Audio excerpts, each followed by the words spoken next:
ओम नमः सिद्धेभ्यः। ओम नमः सिद्धेभ्यः। बोले संस्मरणीय आचार्य भगवान गुरुदेव श्री विमल सागर जी महाराज की, परम पूज्य आचार्य भगवान गुरुदेव श्री विराग सागर जी महामुनि राज की, परम पूज्य आचार्य भगवान संत श्रोमणी श्री विद्यासागर जी महामुनि राज की,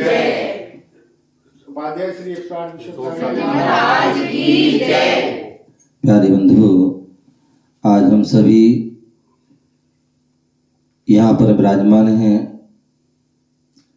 और पावन अवसर आज हमने यहाँ पर जो है विनयाञ्जलि सभा रखी हुई है। और आप सभी को पता है परम पूज्य आचार्य भगवान संत श्रोमणी विद्यासागर जी मुनिराज, जिनकी जो है 18 तारीख को 2:30 बजे रात्रि में रत्नात्रय की साधना करते हुए, रत्नात्रय की आराधना करते हुए 4 आराधनाओं का जो है साधना करते हुए अपनी जो है साधना को उन्होंने सफल किया, साधना की सिद्धि को प्राप्त हुए, साधना के लक्ष्य को प्राप्त हुए, साधना रूपी मंदिर पर जो है कलशारोपण रूपी जो संलेखना समाधि की, जो साधक का जो है अंतिम लक्ष्य होता है। संत साधना करते हैं,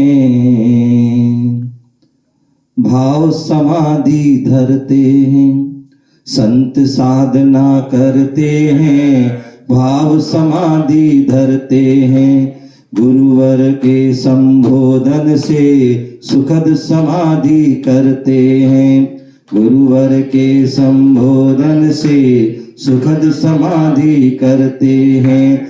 ऐसा सु अवसर हो ऐसा सु अवसर हम सब भी पाए रे, जीवन है पानी की बूंद कब मिट जाए रे, जीवन है पानी की बूंद कब मिट जाए। होनी अनहोनी हो होनी अनहोनी कब क्या हट जाए रे, जीवन है पानी की बूंद कब मिट जाए रे, जीवन है पानी की बूंद कब मिट जाए रे। कहते हैं जब श्रावक 8 साल की उम्र में श्रावक के 12 व्रतों को धारण करता है, उन 12 व्रतों में एक संलेखना समाधि व्रत भी होता है। और वह संलेखना की साधना जो है उस 8 वर्ष की उम्र से प्रारंभ हो जाती है। दूसरे जब साधक मुनि अवस्था को प्राप्त होता है, दिगंबरत अवस्था को प्राप्त होता है, और दिगंबरत अवस्था होने के बाद बोले जब वह अपने आयु के अंतिम पड़ाव में होता है, ढलते हुए पड़ाव में होता है, उस समय वह जो क्या करते हैं, भगवती आराधना ग्रंथ में, मरणकर्णिका आराधना आदि अनेक ग्रंथों में वह संलेखना समाधि का जो है उल्लेख मिलता है कि 12 साल की वह संलेखना करते हैं, उसकी साधना करते हैं। और वह आचार्य समंत्रभद्र स्वामी ने रत्नकंड श्रावकाचार में एक संलेखना अधिकार है, और उसमें उन्होंने कहा साधक संलेखना सल प्लस लेखना, जहाँ पर सम्यक प्रकार से कषायों का और शरीर का क्रश किया जाता है, वो संलेखना होती है। और ऐसी वह साधना वह जो क्या करते हैं वह प्रारंभ करते हैं। कब करते हैं? तो उसके लिए आया उपसर्गे दुर्भिक्षे जरसी रोजायाम ने प्रतिकारा धर्माय तनु विमोचन माहू संलेखना मारिया। बोले उपसर्गे, जब उपसर्ग आता है, और मुख्य रूप से 4 प्रकार के उपसर्ग होते हैं, मनुष्यकृत, देवकृत, त्र्यंचकृत और अचेतनकृत, ये 4 प्रकार के जब उपसर्ग आते हैं और जिनका प्रतिकार ना किया जा सके, ऐसा उपसर्ग आ जाए उस समय, क्योंकि संत हैं वह किसी प्रकार से मान ली कोई देव ने उपसर्ग कर दिया। अब देखिए पार्श्वनाथ मुनिराज के ऊपर कमठ के देव ने जो महावीर स्वामी मुनिराज के रूप में उनके ऊपर भी उपसर्ग किया देव ने, सुपार्श्वनाथ भगवान के जो मुनिराज के ऊपर भी देव ने उपसर्ग किया, और जो है कुलभूषण देशभूषण मुनिराज के ऊपर भी व्यंतर देव आदि ने उपसर्ग किया। ऐसे और भी अनेक उदाहरण हैं। और वर्तमान में देखा जाए तो जो है आचार्य भरत सागर जी महाराज, जिनके जो है उनके लिए जो व्यंतर आदि देव ने जो है उन पर भी अनेक उपसर्ग किए। आवाज चली गई, कुएं में पटक आदि जो है ऐसे कई उपसर्ग। तो ऐसे वह उपसर्ग आने पर अब साधु संत क्या कर सकते हैं? किसी लड़ नहीं सकते, झगड़ नहीं सकते प्रतिकाल है, तो इसलिए वो उसको समता भाव से सहन करते हैं। मनुष्यकृत कितने सारे उदाहरण हैं, चाहे वो कंपनाचार आदि हो, चाहे अभिनंदन आदि मुनिराज हो, गुरुदत्त आदि मुनिराज हो, आदि आदि बहुत सारे। और वर्तमान में भी कई साधुओं पर उपसर्ग पूज्य गुरुदेव आचार्य श्री विराग सागर जी महाराज पर 2003 में उपसर्ग हुआ भिलाई में। ऐसे और आचार्य विमल सागर, आचार्य श्रीमती सागर, आचार्य महावीर कीर्ति महाराज आदि आदि बहुत सारे जो है साधु संतों पर उपसर्ग। अभी आपने सुना होगा पिछले इसी साल 2023 में कान कुमार नंदी मुनिराज पर जो है उनका उपसर्ग हुआ। प्रमुख सागर जी जो क्या नाम प्रबल सागर जी महाराज पर जो है गिरनार जी पर उपसर्ग हुआ। ऐसे कितने सारे उपसर्ग हुए हैं। तो उपसर्ग मनुष्यकृत, त्र्यंचकृत, अनेक प्रकार के जो है त्र्यंच, शेर आदि जो है, व्याघ आदि जो है, सर्प आदि जो है, यहाँ तक कि कुत्ता आदि भी जो है साधु पर उपसर्ग करते हैं, साधु जनों से समता भाव से। और चौथा अचेतनकृत, मुनिराज बैठे हुए, पहाड़ का पत्थर गिर जाता है, दीवार गिर जाती है, पिलर गिर जाता है, कुछ भी हो जाता है, और ऐसे में भी क्या होता है उनके लिए। तो ऐसे जो है उपसर्ग आने पर दुर्भिक्ष फैल गई। अभी आपने देखा कोरोना जैसी महाबीमारी फैल गई थी, रोग फैल गया था। तो ऐसी कहीं सूखा पड़ जाए, क्या हो जाए, अकाल पड़ जाए। आचार्य भद्रभाऊ के समय में जो है 12 साल का अकाल पड़ गया। तो ऐसी जो है दुर्भिक्ष फैलने पर और भी बहुत सारी जो है प्राकृतिक आपदा आ जाती हैं, भूकंप आ गया, ज्वालामुखी आ गया आदि बहुत सारी ऐसी उसमें। और जरसी बुढ़ापा आने पर क्या, किसी ने एक गुड़िया ने प्रश्न पूछा कि बोले बताइए दिगंबर मुनिराज आहार कब तक करते हैं और कब आहार का त्याग करते हैं? तो मूलाचार आदि ग्रंथ में दिया है कि मुनिराज के जब तक जो है खड़े होने की शक्ति रहती है तब तक वो आहार करते हैं, और जैसी खड़े होने की शक्ति समाप्त, जंघा में खड़े होने की शक्ति रहती है, तो वह जो है फिर वह चारों प्रकार के आहार का त्याग। क्यों? क्योंकि साधु खड़े होकर आहार करते, कभी भी बैठ करके दिगंबर मुनिराज जो है आहार नहीं करते। छुल्लक, एलक, आरिका, छुल्लिका, ब्रह्मचारी, ब्रह्मचारिणी, ये तो जो है क्या करते हैं, बैठ करके आहार करते हैं। श्रावक भी, गृहस्थ भी बैठ करके आहार करते हैं। लेकिन दिगंबर जो साधु होंगे वो हमेशा क्या करते हैं, खड़े होकर के आहार करते हैं। ध्यान रखना, तुम लोग गड़बड़ करते हो। अपनी अपनी परंपरा को निभाइए। हम लोग अपनी परंपरा को निभा रहे हैं, खड़े होकर के आहार करते हैं, लेकिन तुम अपनी परंपरा को तोड़ देते हो। हाँ, तुम्हारे लिए हक नहीं है क्या? शादी ब्याह नहीं, चौके में भी क्या तुम्हारे लिए हक नहीं है खड़े होने के, खाने का? समझ गए ना? तो तुम्हारे लिए तो सबको जो है बैठ करके ही भोजन करना। जैसे हम जो है बैठ करके भोजन नहीं करते, अपनी परंपरा को निभा रहे हैं। ओम नमः, बस क्या बोल रहे हैं? तो आपके लिए क्या करना है, हम अपनी परंपरा को निभा रहे हैं, तो आपको भी अपनी परंपरा को निभाना, उसी में सम्मान है। क्या? यदि मैं अपनी परंपरा छोड़ दूं, मेरा कोई सम्मान नहीं करेगा, और तुम लोग परंपरा तोड़ा इसलिए तुम्हारा भी सम्मान नहीं होता। रख दिया अपने अपने, खाओ उठा उठा के, अन्यथा बैठ कर खाओगे तो तुम्हें श्रद्धा से जो है उसको तुम्हें परसा जाएगा। और मना के, और वैसे मना कर दे, अरे तुम लोग जाते ना बफर सिस्टम में और रसगुल्ला उठा उठा के खाते, तो मना कर दे, लेकिन वहां मना के एक और ले लो, एक और ले लो, समझ गए ना। तो इसलिए अपनी अपनी परंपरा। तो मैं बोल रहा था कि जो साधु जब तक उनके खड़े होने की शक्ति है तब तक वो आहार ग्रहण करती। तो ऐसे जर्सी बुढ़ापा आने पर अथवा रोजायाम रोग, ऐसा रोग उत्पन्न हो गया जिसका प्रतिकार नहीं। आज देखिए, आज भौतिकता में अब जो पंचम काल में कितने कैसे रोग हो जाते हैं साधुओं के लिए, हैं रोग हो जाते हैं और उनका प्रतिकार नहीं कर सकते हैं, क्योंकि साधु अंग्रेजी दवाई नहीं लेते हैं, कोई इंजेक्शन, कोई जो है क्या बोलते हैं बोतल आदि, ऑपरेशन आदि, ये कितना जो है कोई भी इन वस्तुओं का वह प्रयोग नहीं करते हैं। और ऐसी और रोग होने पर वह क्या करते हैं, अभी आपने देखा आचर सी का जो स्वास्थ्य खराब हुआ, इतना बड़ा पीलिया हो गया, लेकिन जो है उन्होंने दवाई नहीं ली, और यहाँ तक कि उन्होंने अपने जान लिया कि अब तो हमारा जो समय है, तो इसलिए जो है चाहते तो आयुर्वेदिक दवाई ले सकते थे, जड़ी बूटी ले सकते थे, लेकिन उन्होंने वो भी दवाई नहीं ली। यहाँ तक कि सुनने में आया है कि उनको कोई पीछे कोई घाव हो गया था, कुछ भी हो सकता, लेटे लेटे कई बार हो जाता, बेड सूल हो जाती, कुछ भी हो जाता है, तो वो घाव हो गया, तो कोई रुई लगाने लगा, तो रुई भी, ये जो है ये साधना होती है। तो ऐसे जो है वह क्या करते हैं, किसी प्रकार की रोग होने पर उसका प्रतिकार नहीं करते।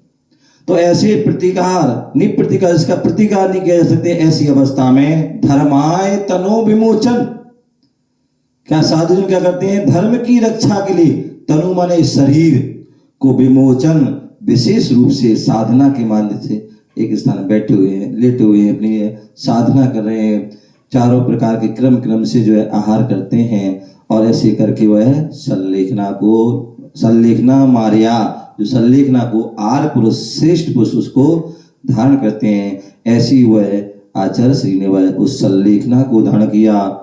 बोले क्या, बोले यह जग आदि व्याधि है, रक्षा मरण समाधि है। यह जग आदि व्याधि है, रक्षा मरण समाधि है। आदि व्याधि बंधन है, पर समाधि आजादी है। क्या, आदि व्याधि बंधन है, पर समाधि आजादी है।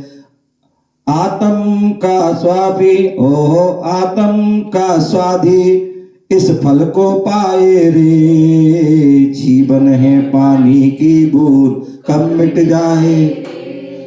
कितनी सुंदर बात। बोले यह जग क्या है, आदि व्याधि। आप संसार में रहोगे क्या, आदि और व्याधि। बोले ये जीव तीन चीजों में फंसा हुआ है, एक आदि, एक व्याधि और एक उपाधि। आदि जो होती है, जो मन के अंदर जो है क्या होता है, एक मन में होता है कि हम बीमार हैं। जब भी बीमारी होती है कब से, कहां से होती है, शरीर से नहीं होती, पहले मन से होती है। तो जो मन में जो उत्पन्न होता है, अरे यार ऐसा लगता है हरारत सी लग रही, ऐसा लगता है गले में खराश जुकाम होने वाला है, क्या खांसी होने वाली है, एक बुखार होने वाला है, ये ऐसा होने वाला है, पेट खराब होने वाला है। तो ये क्या होगा, मन में उत्पन्न, और मन में उत्पन्न उसके आगे जो होता है वो व्याधि होती। संसार में जो है व्याधि का उपचार है, लेकिन आदि का उपचार। बहुत से लोग बैठ जाते, मैं बीमार हूं। अलका जी क्या, बीमार हूं। ध्यान रखना, ऐसा व्यक्ति फिर स्वस्थ नहीं हो पाता। और जब कह ले कि अब नहीं बीमार, आज तो मुझे जाना है, क्या मुझे तो मंदिर जाना है, मुझे गुरु के पास जाना है, मुझे आहार देना है, मैं नहीं बीमार, तो क्या होता है, व्यक्ति अपने आप बीमारी दूर भाग जाती है। तो बोले शरीर की जो है व्याधि है उसका तो उपचार हो सकता है, लेकिन मन में जो बैठा लिया हमने तो उसका उपचार नहीं हो सकता है। हालांकि आजकल तो बहुत तरक्की हो गई, वैज्ञानिक ने मनोचिकित्सक और कितनी रेकी चिकित्सा और पता नहीं कितनी सारी चिकित्सा, लेकिन फिर भी उससे वह व्यक्ति पूर्ण रूप से मुक्त। आजकल डिप्रेशन हो जाता है, पता नहीं क्या क्या बीमारी तो हो जाती हैं। तो इसलिए जो है बोले आदि व्याधि इसमें व्यक्ति फंसा हुआ। आचार्य जो स्वामी कार्तिक बोले हैं एक एक अंगुल में 96 रोग हैं और इस पूरे शरीर में 5,68,00,000 आदि जो है रोग हैं। अब कितने रोगों का उपचार करिए। और हम अनादि काल से 3 महारोग से ग्रसित हुए, जन्म जरा और मृत्यु। तो ये आदि व्याधि क्या है, ये जग में रहोगे, संसार रहोगे तो आदि व्याधि में ग्रसित रहोगे। और रक्षा मरण समाधि है। यदि हमें रक्षा करना है तो जो समाधि पूर्वक मरण करता है, भगवती आराधना ग्रंथ में लिखा है जो उत्कृष्ट समाधि करता है वो उसी भाव से, यदि चतुर्थ काल आदि है तो उसी भाव से मोक्ष चला जाएगा। अन्यथा 2-3 भाव, 7-8 भाव, उत्कृष्ट 32 भाव में नियम से मोक्ष को प्राप्त हो जाएगा। तो इसलिए जो है कहते हैं भावना में बांध लीजिए। बोले दिन रात मेरे स्वामी मैं भावना ये भाऊं, देहांत के समय में तुमको। ये भावना हमें हमेशा भाना चाहिए। और भावना ही नहीं, इसके लिए हमें आगे कदम भी ये हमेशा भगवान हमारा मरण हो तो समाधि पूर्वक मरण हो।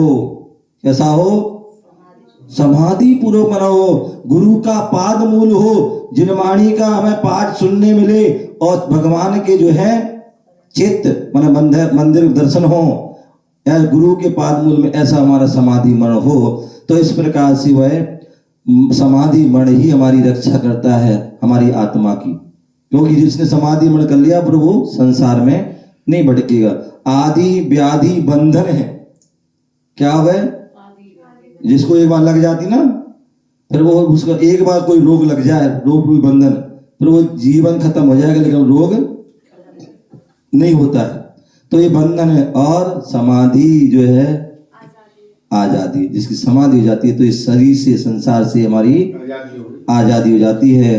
आत्म का स्वादी किसको प्राप्त होता है, जो आत्म का स्वादी है उसको ही इस फल को प्राप्त कर पाता है। तो ऐसे जो है आचार्य विद्यासागर जी मुनिराज ने जो जिनकी जो है हर चर्या जो है अपने आप में अनूठी थी, जिन्होंने अपनी पूरी साधना से अपने आप की तो आत्म प्रभावना की है, उसके साथ साथ जो है धर्म की प्रभावना भी की, जन जन में की है और सभी के लिए मोक्ष मार्ग में लगाया। और अपना तो कल्याण किया ही, जन जन का, जनमानस का भी कल्याण किया, अपना जो है भी कल्याण किया और देश के जो है देश के लिए भी पूरा उन्होंने जो अपने जीवन हित के लिए लगाया। अनेक प्रकार के ऐसे से उन्होंने जो कार्य किए जो सर्वजन के हितकार के भी थे, चाहे वो हथकरघा हो, चाहे जो है भारत जो है क्या गौशाला है, शाकाहार आदि है, और बहुत सारी चीज़ें उन्होंने जो है स्वदेशी अपनाओ आदि जो है, इंडिया नहीं भारत को आदि बहुत सारी जो है अपनी जो है उन्होंने सबके लिए जो है देश के लिए, धर्म के लिए, सबके लिए उन्होंने किया है। ऐसे उन पूज्य गुरुदेव जिनके बारे जितना भी कहा जाए उतना ही कम है। कहते गा सकूं तुम्हारा नगमा वो साज कहाँ से लाऊं, सुना सकूं आपको वो अंदाज कहाँ से लाऊं, चांद और सितारों की तारीफ की जा सकी, कर सकूं आपकी तारीफ वो अल्फाज कहाँ से लाऊं, अल्फाज कहाँ से लाऊं।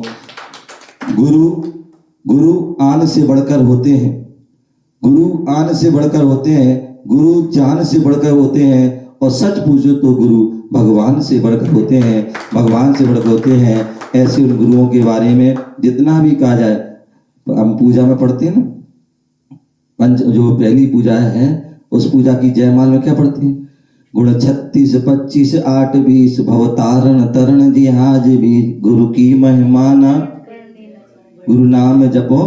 तो गुरु की महिमा हम जप नहीं सकते हैं, इसलिए जो है क्यों वो इतने महान गुण हैं। और ऐसे गुरुओं के बारे में जो उनकी आज जो है हमारे बीच नहीं है, लेकिन उनकी जो है चर्या, जो उनकी साधना, जो उनके बताए मार्ग हैं, जो उनके उपदेश हैं, और जितने समय जिन जिन ने उनका सानिध्य प्राप्त किया उनके सानिध्य में रहे, तो निश्चित ही वो उनका वो सानिध्य, वो उनका जीवन के अंतिम पलों में अनुभूति देता है। मुझे याद है, मुझे जो है वह उनका सानिध्य मिला लगभग 86-87 में, जब लगभग 12 साल का हूँ मैं। उस समय जो है अब उस ललितपुर में पहुंचे गुरुदेवपुरा संघ, और उनकी वाचना हुई। उस समय मैंने जो है धर्म के बारे में सीखा, उनसे आहार आदि मतलब दिए आदि दिए, वो उनके उपदेश ने, और वो संस्कार आज हमारे लिए यहाँ पर हैं। और जैसे 2 बार उनकी वाचना हुई, उनके दर्शन, उनका सानिध्य प्राप्त होने का लाभ हुआ, तो उससे जो है गृहस्थी से जो कीचड़ से निकले और ब्रह्मचार्य आदि अवस्था को प्राप्त हुए। और उसके बाद 298 में लगभग 5 दिन भाग्योदय में रहे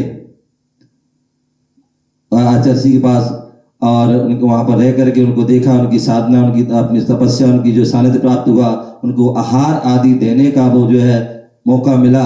तो वो 5 दिन का भाग्योदय में, उस समय मेरा वह भाग्य उदय ऐसा हुआ कि आज हम यहाँ पर बैठे हैं। इस मुनि आदि अवस्था, दिगंबर अवस्था को धारण किया, वह 5 दिन भाग्योदय के हमारा भी भाग्योदय हो गया।